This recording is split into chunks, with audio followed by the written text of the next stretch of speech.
Welcome to the Voices of Recovery podcast. This is your spiritual principle of a day episode, featuring a recovering addict.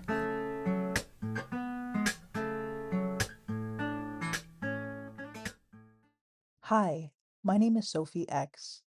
My clean date is December 28th, 2023. You're listening to the Voices of Recovery podcast. This is the spiritual principle of the day for April 21st. Communicating respect. Communicating respect. When we regard one another with respect, we open the door to a different kind of communication. Living Clean, Chapter 7, Principles, Practice, and Perspective. Outside NA, in our specific cultures or neighborhoods, respect was often something we demanded of others or felt we were entitled to based on our status in the community or our egos. Our communication around respect had one purpose: getting our own way.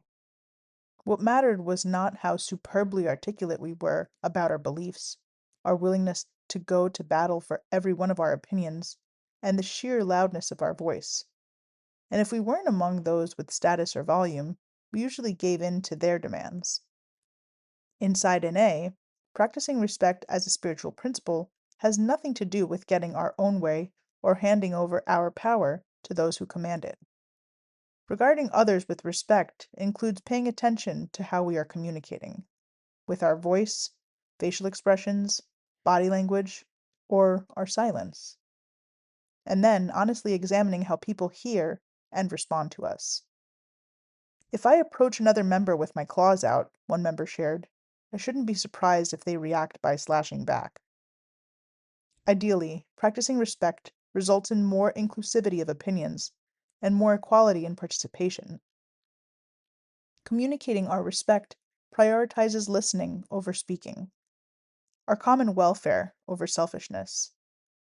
We try to make space for others rather than cutting them out.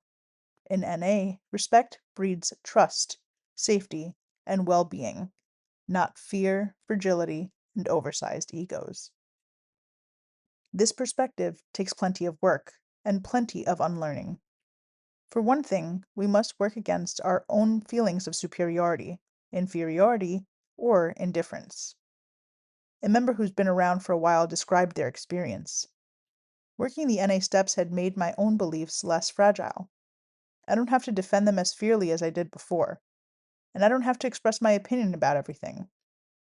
Just because someone else's or the group's opinion is different from ours doesn't mean they're wrong. And if they are wrong, is this a battle that must be fought? Or can we make peace and be part of a solution? Spiritual principle. How am I communicating respect to my fellow NA members today?